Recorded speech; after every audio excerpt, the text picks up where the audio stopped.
Kalian tahu nggak? Kalau dulu saat tentara salib berhasil menang di Perang Salib I, mereka langsung menghabisi semua orang di Yerusalem tanpa pandang bulu, mau laki-laki atau perempuan. Dan dari konflik itulah sejarah Perang Salib yang panjang dimulai.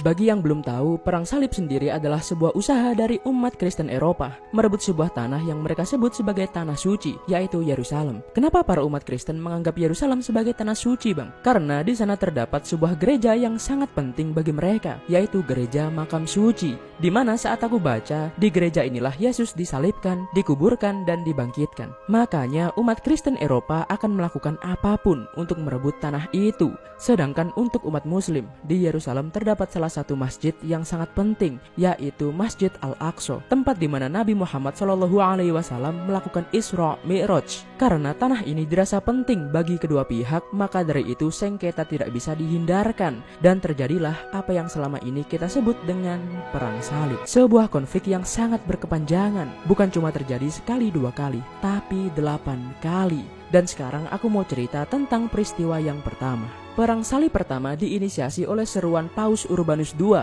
pada tahun 1095.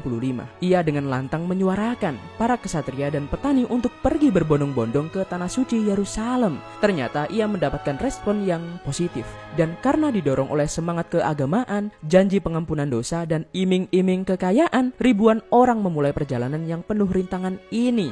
Dan pada bulan Agustus 1096, para kelompok tentara salib ini sampai di Konstantinopel, ibu kota kekaisaran Bizantium. Singkat cerita, pada 1 Juli 1097 terjadi pertempuran yang disebut sebagai pertempuran Dorileum, di mana para tentara salib berhasil mengatasi perlawanan tentara Turki dan sekaligus melemahkan mereka. Ini adalah kemenangan penting bagi mereka, karena setelah kemenangan ini moral mereka langsung naik dan semakin percaya diri. Tapi kebahagiaan mereka harus terhenti ketika pada bulan Juni 1098 tentara salib berhasil menguasai Antioquia. Mereka memang berhasil menguasai salah satu titik yang penting bagi musuh. Namun terjadi sebuah pertikaian internal di kubu mereka. Mereka berebut siapa pemimpin sesungguhnya. Mereka juga akhirnya menemukan perbedaan sudut pandang antara agama dan ambisi politik. Dan karena inilah perjalanan mereka ke Yerusalem yang sedikit lagi sampai malah tertunda karena rebutan siapa yang jadi Rangers merah. Tapi pada 1099 mereka melanjutkan perjalanan walau masih ada sisa ketegangan di antara mereka.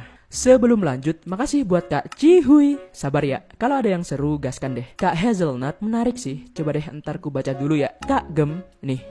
Kak Brody, kamu harus yakin dulu kalau di depan masih ada yang lebih baik. Kak Crew, tampung dulu ya. Kak Sibowo, sudah nyebut nama salah, toksik pula. Kena sensor kan? Kak Alip, ampar Sigma, Melwingku, apalah. Dari kemarin loh, lucu banget si Alip ini. Kak Lama, Bang, coba deh buka playlist ini di akunku. Isinya mitologi semua. Capek banget jelasinnya. Kak Indra, Nara, mana yang namanya Nara? Ini ada Indra nih, katanya suka sama kamu. Dan Kak Rizky Aneh atas dukungannya lewat Saweria. Panjang-panjang ya orang-orang baik. Oh iya, buat kalian yang mau mengirimkan dukungan juga bisa lewat link Saweria di bio akun ini ya. Lanjut.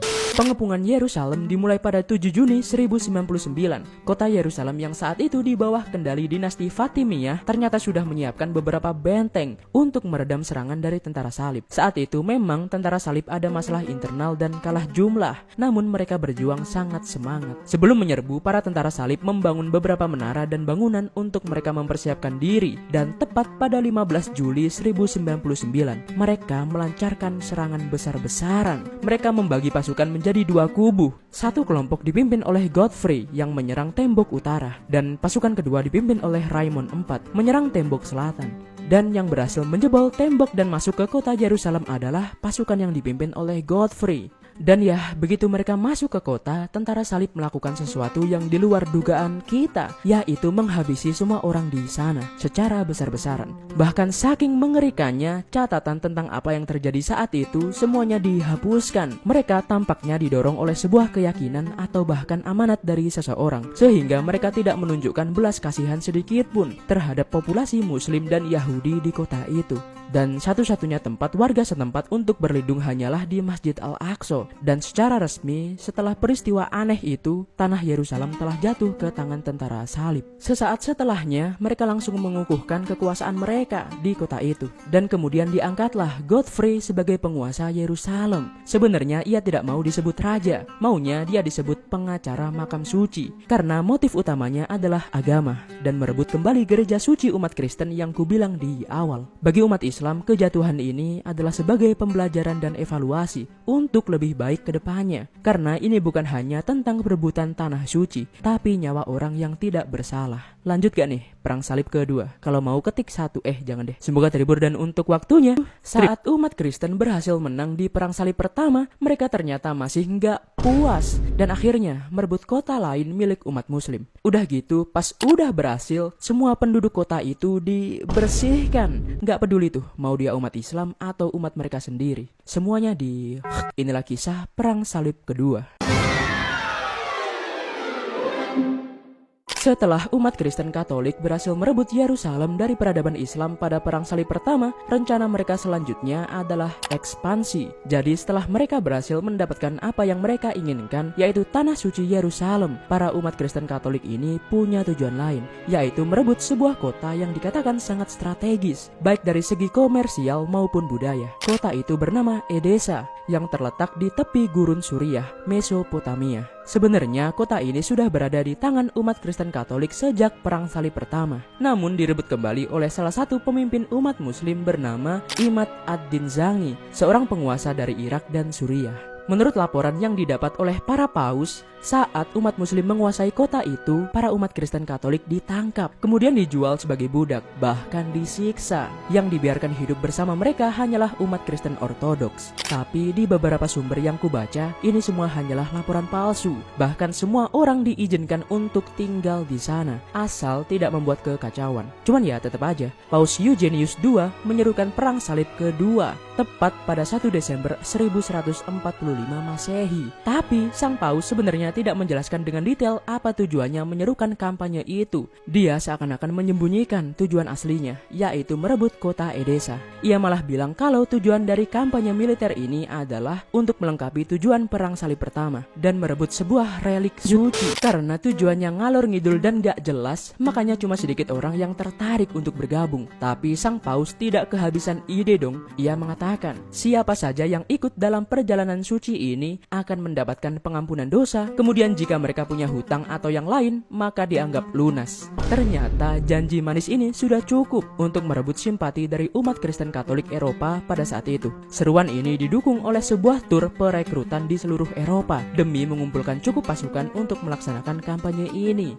Surat perekrutan ini sendiri disebut Predecessors Quantum yang sukses mengumpulkan total 60.000 pasukan salib. Buset. Kampanye ini kemudian dipimpin oleh Raja Jerman bernama Konrad III dan Raja Louis VII dari Prancis. Dan ini adalah kali pertama seorang raja terlibat langsung dalam perang salib. Mereka memulai perjalanan ini pada awal musim panas 1147 Masehi. Dan setelah mereka sampai di wilayah Levant, mereka akhirnya bergabung dengan umat Kristen Eropa yang ada di sana. Kemudian ya mengajak mereka bergabung dong, biar nambah amunisi. Sebelum mereka berangkat lebih lanjut, para pasukan salib diingatkan lagi tentang tujuan mereka sebenarnya, yaitu menangkap pemimpin umat Muslim yang bernama Nur ad-Din, yang merupakan penerus Imad ad-Din Zangi yang tadi. Dan karena pasukan salib ini banyak banget, kota Edesa berhasil mereka kuasai dengan mudah. Ya mau gimana, 60.000 pasukan ditambah lagi pas nyampe di daerah Levant. Dan anehnya, mereka membersihkan peradaban di sana. Gak peduli tuh mau dia umat Muslim atau umat Kristen, mereka habisi semua.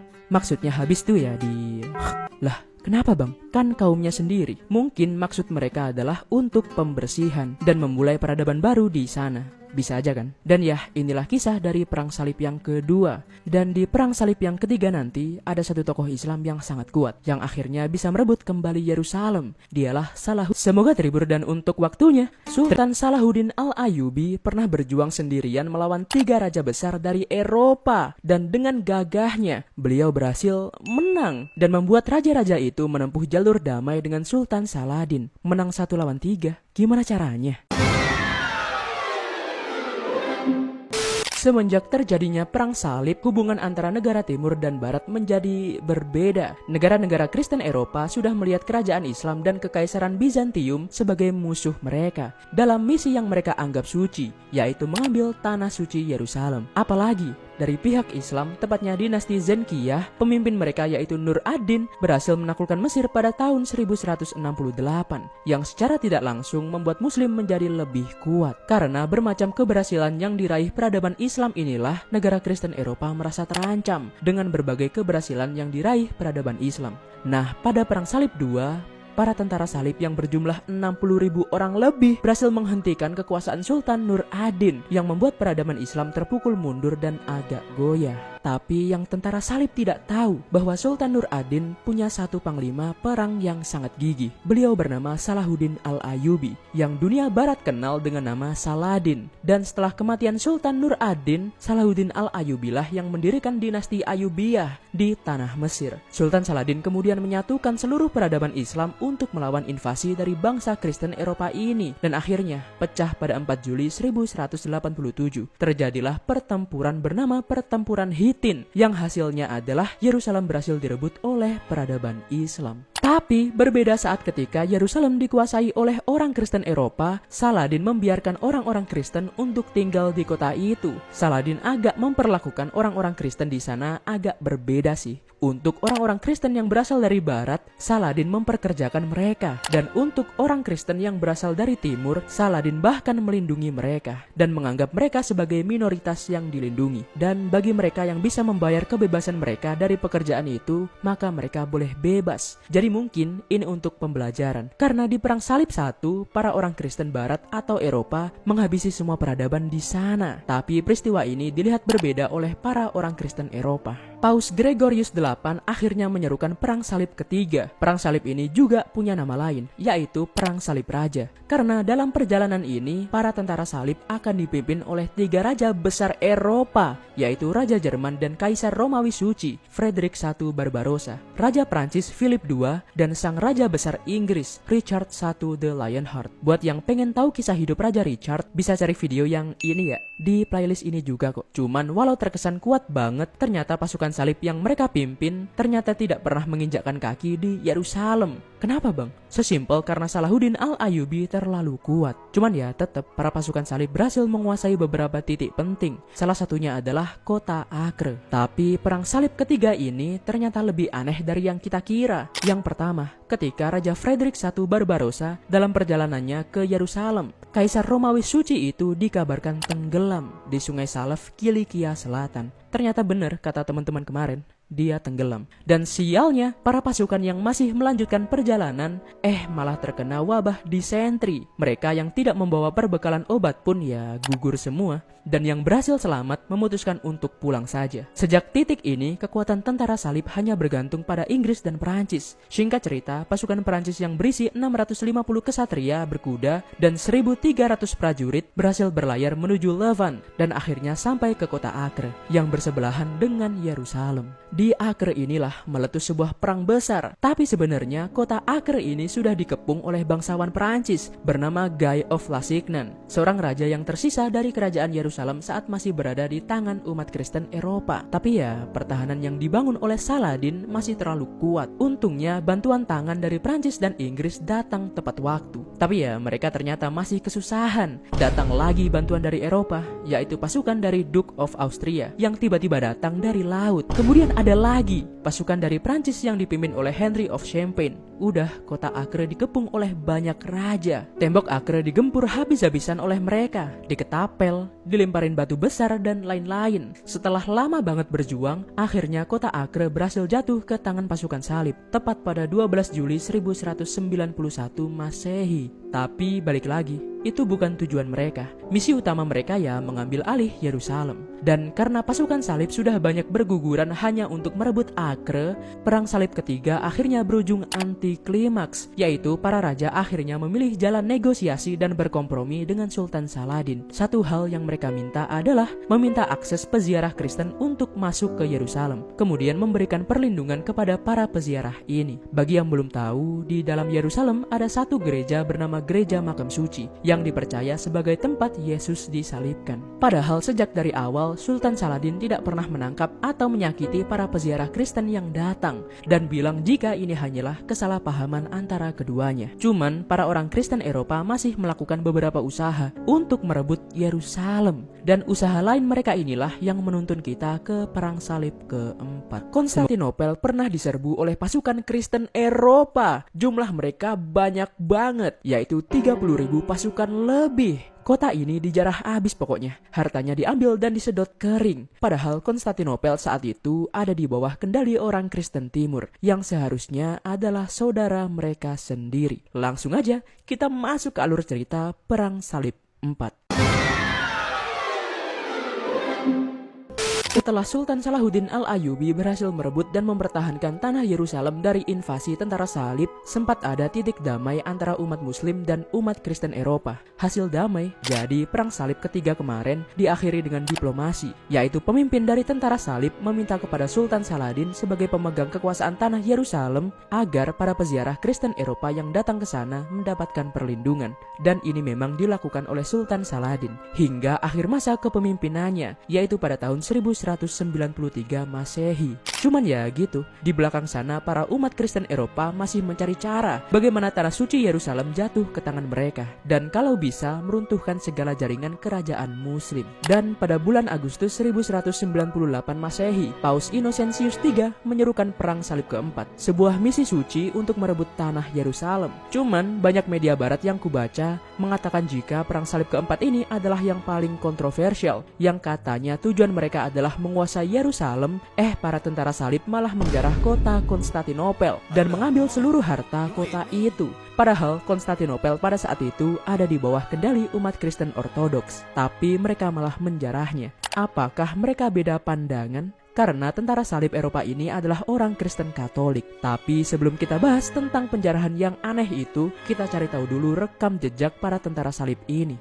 Nah, ternyata penyebab orang Kristen Eropa Barat dan Timur ini berseteru adalah karena ada kecurigaan di antara Paus dan Kaisar. Para orang Kristen Barat menganggap orang Kristen di Timur ini tidak dapat dipercaya karena mereka kerap menjalin kerjasama dengan bangsa Muslim di sana, yang akhirnya membuat orang Kristen Barat beberapa kali menjarah daerah kekuasaan orang Kristen Timur, seperti sisa kerajaan Romawi Italia dari tangan Bizantium. Udah tambah tegang deh hubungan dua pihak yang seharusnya bersaudara ini. Jadi itulah sebab kenapa orang Kristen Eropa sangat membenci orang Kristen Timur. Kalau aku ada miss, bisa kalian koreksi ya. Sebelum memulai perjalanan ke Yerusalem, para tentara salib di Perang Salib 4 ini, seperti yang kemarin, mereka dijanjikan pengampunan dosa dan pelunasan segala hutang mereka jika mereka berani ikut dalam misi suci ini. Sebuah misi di mana mereka akan melawan orang-orang kafir dan merebut tanah suci mereka. Tapi Paus Innocentius III sebagai penyeru pergerakan ini juga berhasil mengumpulkan banyak uang sumbangan dari orang-orang kaya dan gereja, yang uangnya akan digunakan untuk biaya akomodasi dari para tentara salib. Jadi kayak panitia OSIS yang nyari sponsor buat event sekolah gitu. Cuman kali ini tentara salib datang dengan kekuatan yang tidak sekuat kemarin, karena untuk perjalanan yang sekarang para tentara salib tidak ditemani oleh raja-raja kuat dari Eropa, karena para raja Inggris, Prancis, Jerman, dan Spanyol sedang sibuk dengan urusan dalam negeri mereka. Apalagi sebelum mereka berangkat, Raja Richard I the Lionheart dari Inggris meninggal dalam kampanyenya di Prancis. Tapi pemimpin pasukan ini tetap harus ditentukan dan jatuh ke seorang bangsawan dari Italia bernama Marquis Boniface. Dan pada bulan Oktober 1202, pasukan ini akhirnya siap berlayar dari Venesia menuju Mesir. Itu rencana awal mereka sih. Tapi ternyata biaya kapal orang Venesia ini terlalu mahal, yaitu 240 kapal yang disewa tentara salib ternyata harganya mahal banget dan mereka gak mampu bayar sampai ke Mesir. Uang mereka hanya cukup mengantarkan para tentara salib sampai ke daerah Zara di pantai Dalmatian. Dan ternyata uang mereka masih kurang dan berjanji akan merebut daerah Zara dan memberikannya ke pihak Italia. Para tentara salib akhirnya berhasil menguasai daerah Zara dan sesuai perjanjian mereka memberikan daerah itu ke Italia untuk menutupi uang kos yang kurang tadi. Ternyata penyerangan Zara ini bukan seruan dari sang Paus. Bahkan saat Paus mendengar penggulingan Zara ini, Paus sangat marah dan akhirnya mengasingkan para tentara salib ini ke Venesia. Tapi ya ujung-ujungnya mereka dilepaskan dan disuruh melanjutkan perjalanan ke Yerusalem. Tapi mereka malah belok ke Konstantinopel, sebuah negeri yang kaya akan harta dan kebudayaan. Saat itu Konstantinopel ada di bawah kendali Kekaisaran Bizantium, sebuah kekaisaran besar milik orang Kristen Ortodok atau Kristen Timur. Tadi kan aku bilang jika orang Kristen Barat dan Timur ini lagi musuhan. Udah, kota Konstantinopel akhirnya dijarah habis oleh para tentara salib. Harta, artefak, relik, emas, perak, PC gaming semuanya diambil. Penjarahan ini terjadi tepat pada 24 Juni 1203 Masehi. Pasukan salib terdiri dari 4.500 kesatria, 14.000 infanteri dan 30.000 orang Venesia. Bersama-sama mereka mengerubungi kota Konstantinopel kayak semut rebutan gula.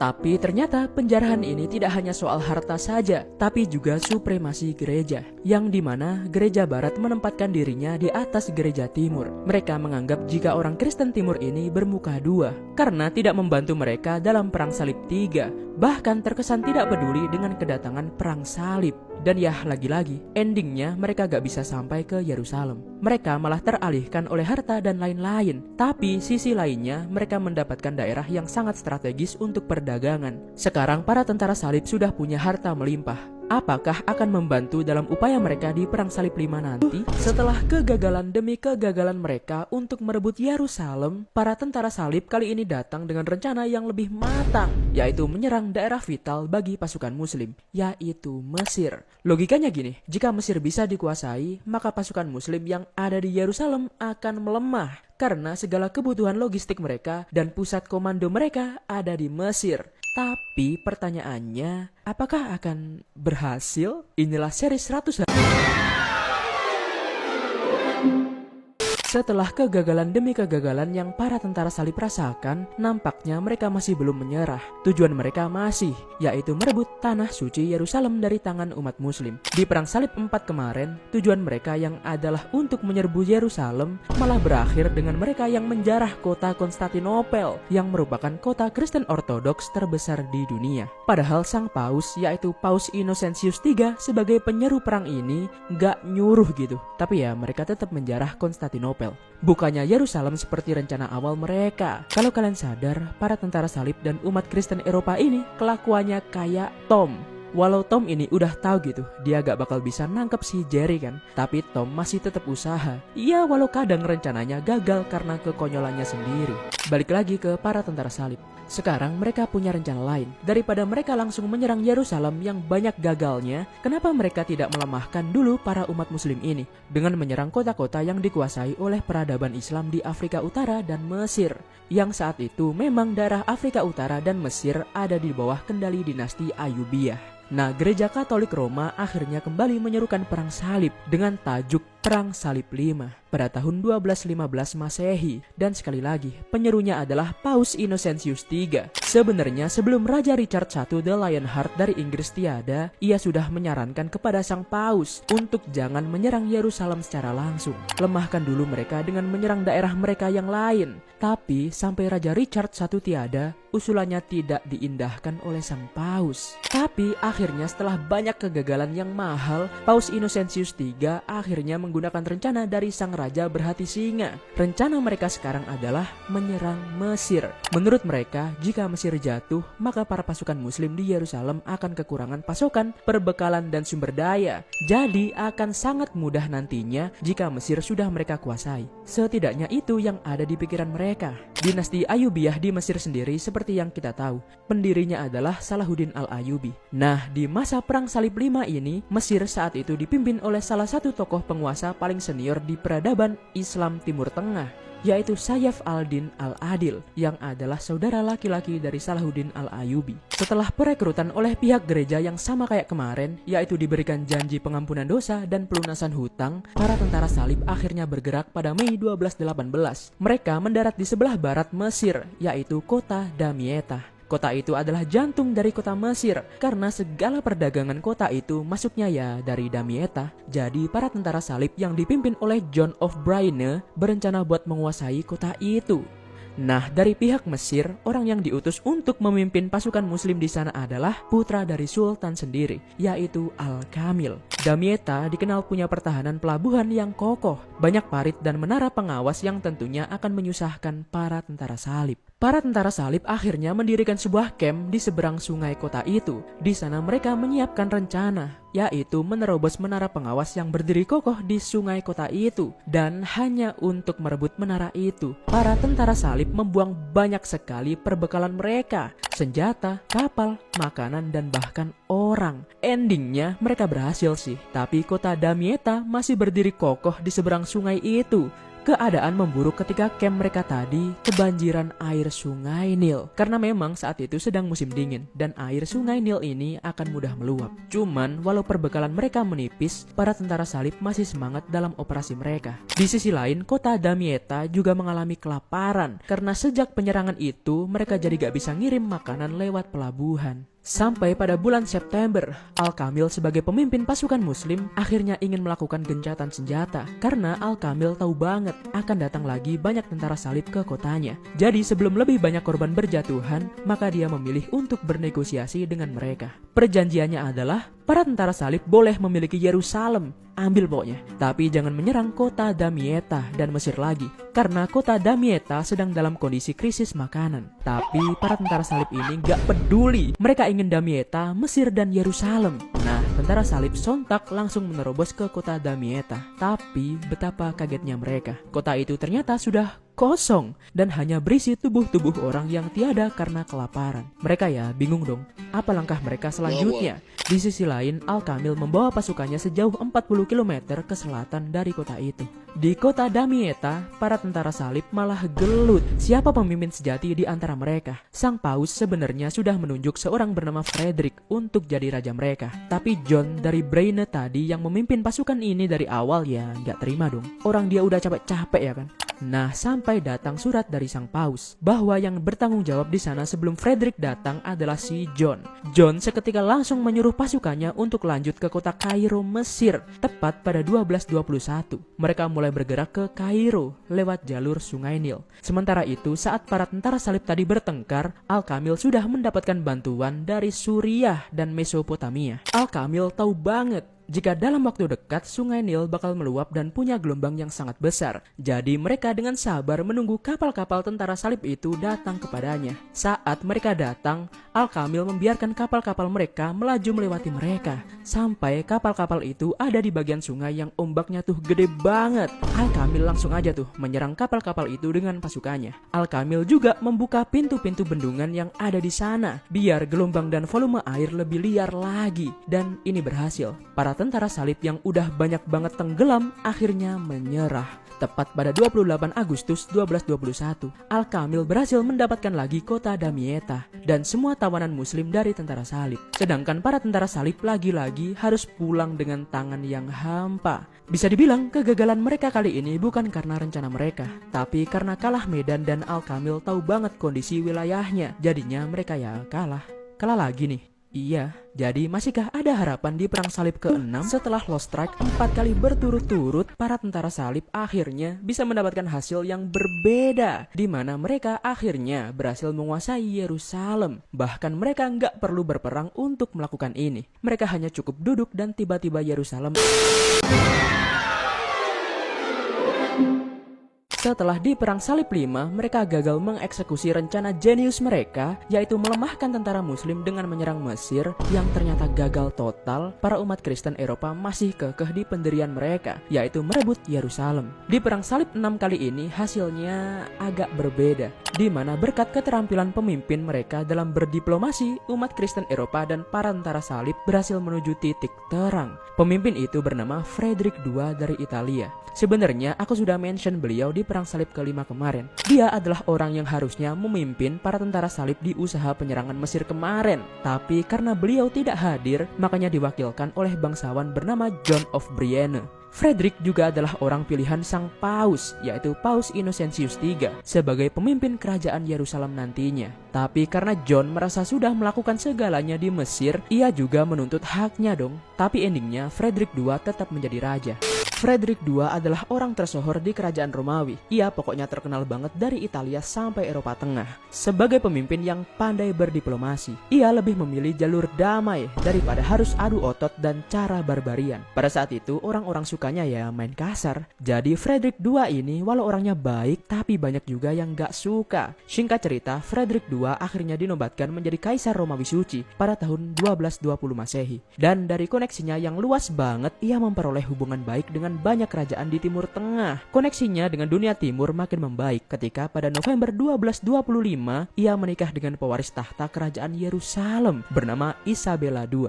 Tapi di sisi lain, ia harus segera pergi ke Leuven dan merebut kembali Yerusalem demi memenuhi sumpah perang salibnya. Karena kan harusnya dia yang memimpin pasukan di perang salib 5 kan. Jadi dia kayak hutang gitu deh. Tapi dia punya rencana lain, yaitu menguasai seluruh Yerusalem untuk dia sendiri.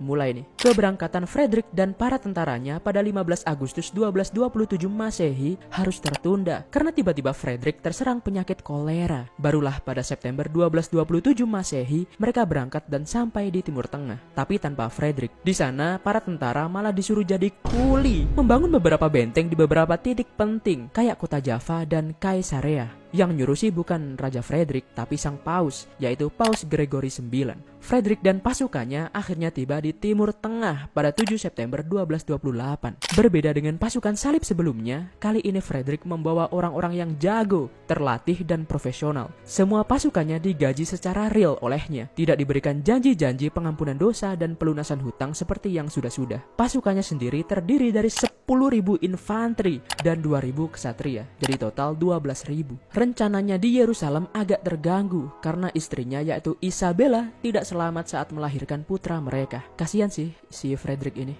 Ada aja penghalangnya. Tapi dia tetap tegar dan melanjutkan perjalanannya dari kota Acre ke Java pada awal tahun 1229. Di saat yang sama, Al-Kamil selaku pemimpin dinasti Ayyubiyah sedang ada masalah internal, apalagi kalau bukan pemberontakan. Dia banyak mendapat serangan dari pihaknya sendiri dalam persaingan tahta di dinasti Ayyubiyah. Bahkan saudaranya sendiri, yaitu Al-Mu'azzam dan Emir Damaskus, bergabung dengan tentara bayaran Turki demi bisa menggulingkan Al-Kamil. Tapi Al-Mu'azzam tiada pada 1227 karena penyakit disentri. Sisa satu nih, yaitu Emir Damaskus. Karena Al-Kamil gak mau ada perang saudara, maka dia memilih jalur damai. Ia juga tidak mau merusak hubungan baiknya dengan Damaskus ya kan. Jadinya ini adalah solusi terbaik. Di tengah pusingnya Al-Kamil ngurusin para pemberontak ini, Frederick datang dengan 12.000 pasukannya. Frederick ini ternyata orang yang sangat pinter. Ia tahu bahasa dan budaya orang Arab. Jadi ia bisa langsung nyetel dengan Al-Kamil. Dan dengan kepandaian Frederick II dalam berdiplomasi dan Al-Kamil yang dari awal gak mau ada peperangan, mereka pun menyepakati sebuah perjanjian tepat pada 18 Februari 1229 Masehi. Perjanjian Java ditandatangani. Perjanjian itu berisi Al-Kamil memberikan kendali penuh Yerusalem kepada umat Kristen karena menurutnya lebih baik ia melindungi asetnya yang lain daripada harus bertengkar karena Yerusalem. Satu-satunya daerah yang tidak boleh disentuh oleh umat Kristen adalah daerah Masjid Al-Aqsa yang akan tetap di tangan umat Muslim. Frederick setuju, tapi dia bilang semua umat Muslim harus pergi dari sana, tapi mereka masih boleh mengunjungi Yerusalem untuk beribadah dan berziarah. Sudah clear masalah mereka berdua. Gitu doang bang. Terus 12.000 pasukan Frederick tadi buat apa? Itu gertakan doang, biar mereka nggak datang dengan keadaan lemah. Kesepakatan itu ternyata menyentuh hati Frederick II. Ia kemudian menawarkan tambahan kepada Al-Kamil, yaitu 10 tahun ke depan ia akan melindungi kepentingan Al-Kamil dari semua musuhnya. Bahkan jika ancaman itu datang dari umat Kristen sekalipun, Frederick akan membantu Al-Kamil. Widih, udah jadi bestie mereka. Frederick kemudian masuk ke Yerusalem sebagai sang raja pada 17 Maret 1229 Masehi. Upacara sucinya ia adakan di gereja makam suci yang ada di Yerusalem tentunya. Gereja yang dikatakan adalah tempat di mana Yesus lahir dan disalibkan. Tapi pasca perjanjian damai ini, Al-Kamil mendapatkan kecaman dari seluruh umat Muslim. Bahkan keluarga kerajaan Ayyubiyah ikut mengkritiknya. Tetapi ia membuktikan jika itu bukan hal yang tidak begitu merugikan dengan cara menguasai kota penting Damaskus. Dan sejak saat itu, dinasti Ayyubiyah mendapatkan kontrolnya lagi di Timur Tengah. It's not a big deal. Lagian umat Muslim masih boleh berziarah ke Yerusalem kan, dan mendapatkan perlindungan dari Frederick II. Tapi serangkaian peristiwa inilah yang akhirnya menyebabkan Perang Salib ke-7. Tentara salib pernah hampir bisa meruntuhkan dinasti Ayyubiyah. Tapi karena komandan mereka mugil dan nafsu maju terus, akhirnya mereka gagal lagi mencapai kemenangan. Lah, bukannya kemarin mereka dah damai bang? Penasaran apa yang telah terjadi? Inilah alur cerita Perang Salib 7. Bisa-bisanya loh kepikiran kayak gini. Ini lagi, astaga. Apakah kali ini tentara salib menang? Pertanyaan ini akan selalu muncul ketika kita membahas tentara salib. Gimana enggak? Sudah berapa banyak modal, tenaga, dan waktu yang mereka habiskan untuk mengalahkan pasukan muslim dan merebut Yerusalem dari tangan mereka. Ujung-ujungnya tanah Yerusalem bisa mereka dapatkan tanpa harus berperang, yaitu lewat perjanjian damai antara penguasa kekaisaran Ayubiyah yaitu Al-Kamil dan pemimpin pasukan salib bernama Frederick II. Perjanjian ini disebut Perjanjian Jaffa yang turut mengakhiri perang salib ke-6 kemarin. Tapi yang namanya tanah rebutan ya, Yerusalem kembali jatuh ke tangan umat muslim 15 tahun setelah perjanjian Jaffa. Penerus Al-Kamil yang juga sedang berusaha mempertahankan kekuasaan Ayubiyah dari gempuran beberapa kota muslim yang ternyata diam-diam beraliansi dengan negara Latin untuk meruntuhkan dinasti Ayubiyah. Puncak dari ini semua adalah pada pertempuran besar yang terjadi di Gaza bernama Pertempuran La Fourbi tepat pada 17 Oktober 1244. Kemenangan ini membuat posisi Ayubiyah kembali kuat dan Yerusalem kembali jatuh ke tangan mereka. Dari sumber yang kudapat yaitu worldhistory.org, orang-orang Kristen di Yerusalem saat itu dihabiskan oleh salah satu sekutu Ayubiyah bernama Khwarezmia. Inilah yang membuat pihak Eropa kembali menyerukan perang salib. Terus apa yang terjadi pada perjanjian Jaffa? Apakah benar kata Raja Frederick II jika perjanjian ini hanya berlaku selama 10 tahun? Paus Innocentius IV akhirnya menyerukan perang salib ke-7 dan menunjuk Raja Prancis Louis IX sebagai pemimpin ekspedisi kali ini. Menurut catatan, pada saat itu Louis IX sedang sakit parah. Dia bangun dari tempat tidur aja gak bisa. Tapi gak ditulis sih dia sakit apa. Tapi saat dia mendengar tentang seruan perang salib ini, dia langsung segar bugar. Entah merasa terpanggil atau gimana, yang jelas dia ini jadi sehat dan bersemangat. Nah, hal yang pertama kali dia lakukan adalah mengumpulkan dana. Ya iyalah, dikira perang itu gratis. Kita perang di Land of Dawn aja, modal kuota dan HP kan. Raja Louis mengumpulkan uang dari pajak, kas gereja, dan merampas harta warganya. Lah, iya, dia merampas harta benda warganya yang tidak percaya Tuhan. Karena sebenarnya Raja Louis IX ini gak suka orang yang kayak gitu. Tapi sebagian besar dananya ya tetap dari kantongnya sendiri. Mereka akhirnya berangkat naik kapal yang mereka sewa di Genoa tepat pada 25 Agustus 1248 dengan kekuatan sekitar 10.000 orang. Awalnya mereka transit dulu di Siprus, tapi mereka malah tinggal beberapa bulan dulu di sana karena sedang mengumpulkan perbekalan kayak gandum, pakaian, peralatan, dan lain-lain. Setelah mereka sudah siap, pada musim panas 1249, Raja Louis mengirimkan surat kepada Sultan Mesir. Surat itu berisi, "Aku akan menyerang wilayahmu, dan bahkan jika kamu bersumpah setia kepada salib, pikiranku tidak akan berubah. Tentara yang menaatiku meliputi gunung-gunung dan dataran-dataran. Mereka sebanyak kerikil bumi, dan mereka berbaris ke arahmu sambil menggenggam pedang takdir." Gila, ngeri banget ya. Seperti yang kubilang di awal, Ayubiyah sekarang dipimpin oleh penerus Al-Kamil. Dia bernama Al-Salih. Sebenarnya Al-Salih sedang sibuk menghadapi ancaman dari sisi lain, yaitu Mongol. Tapi karena surat tadi, tidak ada pilihan baginya selain menghadapi tentara salib dulu. Ternyata di balik layar, Louis telah mengajak Mongol untuk beraliansi. Louis mengajak Mongol untuk sama-sama memeras kekaisaran Ayubiyah. Tapi Mongol tidak minat. Mereka hanya setuju jika tujuan mereka adalah menaklukkan Ayubiyah, bukan cuma mempermainkan musuhnya. Kapal tentara salib akhirnya masuk ke pelabuhan Damietta di Mesir lewat Sungai Nil tepat pada 1249. Tapi kali ini mereka dengan mudah bisa menguasai kembali kota itu hanya bermodalkan tentara berpanah yang sangat banyak. Penaklukan Damietta ini membuat tentara sultan harus mundur dan menunggu apa yang Raja Louis lakukan. Saat itu pasukan Al-Salih sedang ada di daerah Mansourah. Di sana Al-Salih ternyata sedang sakit, lumayan parah. Jadinya dia tidak bisa beranjak dari sana. Mendengar kabar ini, warga Kairo sedang panik karena Damietta yang merupakan benteng mereka sudah tidak ada dan kemungkinan kehilangan pemimpin mereka yaitu Al-Salih. Jika di titik ini Raja Louis langsung menyerang Kairo, mereka bisa dipastikan akan menang. Tapi nyatanya mereka menunggu banjir Sungai Nil mereda dulu, baru deh mereka jalan menuju Kairo. Dan pada November 1249, Al-Salih harus mengembuskan nafas terakhirnya akibat penyakit yang dia derita. Semakin panik dong para umat muslim di sana. Komando kemudian dipegang oleh komandan mereka, yaitu Fakhr al-Din. Tidak ada pilihan lain sekarang selain menghadapi para tentara salib. Kedua belah pihak yang sama-sama ada di daerah Mansourah akhirnya melakukan bentrokan. Mereka saling bertukar serangan menggunakan persenjataan mereka. kayak ketapel besar dan lain-lain. Setelah 6 minggu bertukar surat cinta, Raja Louis menerima informasi dari beberapa orang muslim yang berkhianat dan memberitahu Raja Louis lokasi dari kamp Ayubiah. Tanpa pikir panjang, Raja Louis menunjuk orang kepercayaannya, yaitu Robert of Artois,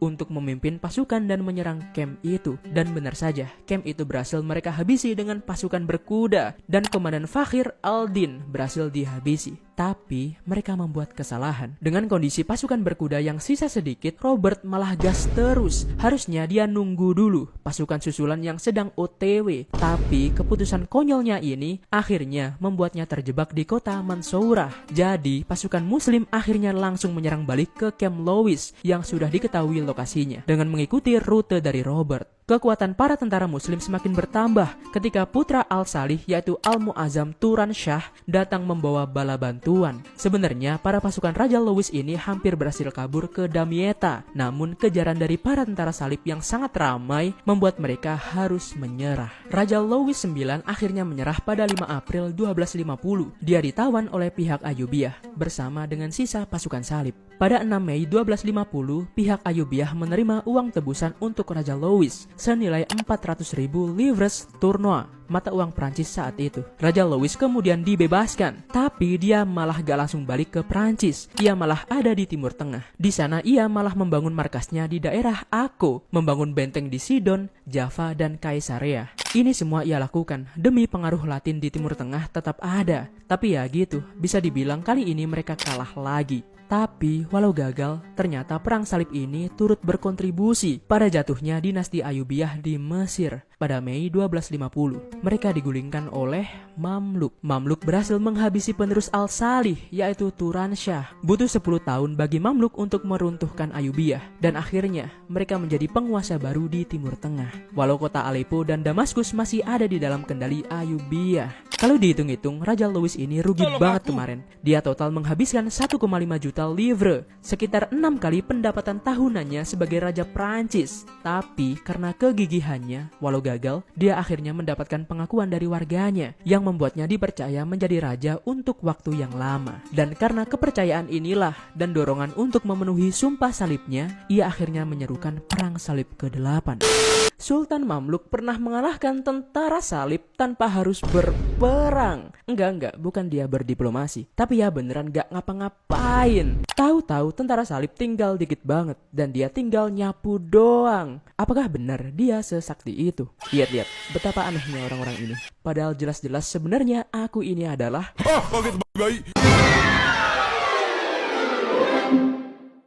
Setelah kegagalan upaya tentara salib yang dipimpin oleh Louis IX di Perang Salib 7 kemarin, sekarang dia akan kembali dengan rencana penaklukan yang baru, yang seharusnya lebih jenius dan pintar. Kali ini dia berusaha menyerang daerah bernama Tunis. Kalau rencana ini berhasil, maka tentara salib bisa masuk ke Mesir dan menaklukkan kerajaan muslim. Dan tentu saja, Yerusalem yang selama ini mereka impikan akan jatuh ke tangan mereka. Padahal si Raja Louis ini kemarin sudah kena tangkap gitu sama pasukan muslim. Tapi dia ditebus pakai koin emas dan akhirnya dibebaskan. Setelah penahanan itu, Raja Louis bukannya kembali ke Prancis, tapi malah menuju daerah Levant. Di sana ia tinggal selama 16 tahun dan berfokus untuk membangun benteng pertahanan di sana. Nah, setelah 16 tahun inilah Raja Louis akhirnya memfokuskan diri untuk menyerang Timur Tengah lagi, sekalian mau balas dendam. Raja Louis IX ini ternyata orang yang sangat ambisius. Diketahui jika dari Perang Salib pertama, ia ikut mendanai perjalanan tentara salib untuk pergi ke Yerusalem. Tapi ya sudah ketebak ya kan, lebih banyak ruginya. Baru di Perang Salib ke-7 dan ke-8 inilah ia akhirnya turun tangan dan melakukannya sendiri. Sementara di sisi lain, Timur Tengah juga sedang ada dalam situasi yang mencekam, di mana Kekaisaran Mongol sedang gencar melakukan ekspansi dan penyerangan. Kalian tahu sendirilah ya, betapa kuat tentara Mongol ini. Pada tahun 1258, tentara Mongol ini berhasil menguasai kota Baghdad, Aleppo, dan bahkan Damaskus. Kerajaan Kristen juga tak luput dari serangan Mongol ini. Pada tahun 1260, Kekaisaran Antioquia harus tunduk kepada Mongol yang terlalu perkasa. Tapi para kaum muslim tidak hanya sekedar diam. Saat itu yang berkuasa di Timur Tengah adalah Kesultanan Mamluk yang dipimpin oleh Sultan Baibars. Kenapa nggak Ayubiah bang? Ayubiah kan udah ditaklukkan oleh Mamluk. Di bawah kepemimpinan Baibars, Mamluk berhasil menuju kejayaannya. Sultan Baibars juga berhasil menumpas sekte tentara bayaran Hassashin yang ada di Suriah. kemudian mengabdikan diri menjadi pelindung kota Mekah, Madinah, dan Yerusalem. Kondisi politik di Timur Tengah pada saat itu memang membingungkan, yang membuat banyak kerajaan di sana berada dalam kondisi yang lemah. Nah, kesempatan inilah yang akan dimanfaatkan oleh Louis IX untuk menyerang. Setelah lama banget di Timur Tengah, Raja Louis akhirnya kembali ke Eropa, tepat pada 1267. Tentu saja, dia kembali untuk merekrut tentara salib yang baru. Kali ini mereka menggunakan cara lama, yaitu menjanjikan pengampunan dosa dan pelunasan hutang bagi yang ikut serta dalam ekspedisi ini. Mereka juga menyewa kapal dari Genoa yang kemudian mereka parkir di kota Marseille. Di antara banyak orang yang ikut serta, ada satu tokoh yang menarik dari Inggris. Dia adalah Edward I yang nantinya akan menjadi Raja Inggris. Dari perekrutan ini terkumpul total 10.000 pasukan. Target mereka kali ini adalah bukan Damietta lagi. Dah capek mereka kesini. Jadi mereka mengalihkan fokus ke daerah Tunis, daerah yang dekat dengan Afrika Utara. Menurut strategi mereka, jika wilayah itu berhasil dikendalikan, maka Mesir akan melemah dan bisa mereka kuasai. Kali ini Raja Louis IX sebagai pemimpin ekspedisi merasa sangat percaya diri akan timnya dan punya feeling dia bakal menang kali ini. Pada Juli 1270, mereka akhirnya mendarat di Tunis. Kemudian mereka lanjut ke daerah Kartago untuk mendirikan camp mereka. Tapi cerita masih sama. Di sana mereka kekurangan makanan dan terserang penyakit menular. Tapi masalah utama mereka adalah kekurangan stok air bersih. Gak mungkin dong mereka minum air sungai Nil. Karena mereka datang dengan seadanya, akhirnya kebersihan juga menjadi isu saat itu. Mereka semua akhirnya terserang disentri, atau bisa dibilang versi ngeri dari diare. Dan karena ini, anak kesayangan Raja Louis yaitu Louis John Tristan meninggal dunia. Entah kena sial atau gimana, Raja Louis ikut terjangkit penyakit ini yang membuatnya bahkan tidak bisa bangun dari tempat tidurnya. Dan setelah 1 bulan terjangkit, Raja Louis IX harus kehilangan nyawanya. Bahkan sebelum ia menginisiasi serangan ke Tunis, tepat pada 25 Agustus 1270. Legenda mengatakan kata-kata terakhirnya adalah Yerusalem, Yerusalem. Seorang komandan bernama Charles of Anjou yang baru sampai di sana akhirnya mengambil alih komando. Karena kacau banget, akhirnya dia menempuh jalur lain. Alih-alih menyerang Tunis, mereka akhirnya bernegosiasi dengan pemimpin mereka yang bernama Emir, memohon agar para peziarah Kristen diperbolehkan lagi untuk pergi ke Yerusalem dan beribadah di sana. Bahkan si Charles ini akhirnya membayar Emir dengan emas agar usulannya disetujui tentunya. Dan akhirnya sepakat, para peziarah Kristen diperbolehkan masuk ke Yerusalem dan beribadah di sana. Charles kemudian menarik semua pasukannya dari Tunis dan pulang ke Eropa. Tapi ternyata Raja Edward I dari Inggris baru sampai di sana. Ya udah nggak ada orang dong, kan dah balik semua. Dan secara resmi perang salib 8 ini berakhir, bahkan sebelum dimulai.